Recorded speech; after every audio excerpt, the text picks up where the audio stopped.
Unjuk taring, Mimin dan dua anaknya gugat Polda Jabar. Perannya mandikan jasad ibu anak di kasus Subang. Selain menolak adegan rekonstruksi pada Rabu 22 November 2023, Mimin dan dua anaknya Arigi dan Abi unjuk taring. Ketiganya menggugat Polda Jabar dan Direktur Ditreskrimum. Hal ini diungkapkan pengacara tersangka kasus Subang, Rahman Hidayat, bahwa Mimin mengaku pra peradilan ke Pengadilan Negeri Bandung, Jawa Barat, Rabu 22 November 2023 dan kini menunggu jadwal sidang. Ia mengatakan permohonan peradilan tersebut telah terdaftar di Sistem Informasi Penelusuran Perkara PN Bandung dengan nomor perkara 18-PID/2023-PN Bandung. Dalam SIPP PN Bandung tersebut, klasifikasi perkara yang tertera adalah mengenai sah atau tidaknya penahanan. Rahman mengatakan sidang pra peradilan ini akan digelar pada pekan depan. Diketahui rekonstruksi kasus ini baru dilaksanakan pada Rabu 23 November 2023.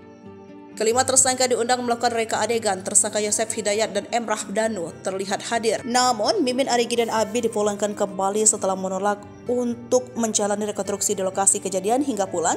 Ketiganya digantikan peran pengganti. Kombes Surawan mengungkapkan peran Mimin, Mintarsi, dan kedua anaknya Arigi dan Abi di kasus Subang. Dua tersangka anak tiri Arigi dan Aulia perannya membantu, sedangkan Mimin memandikan kedua jenazah korban.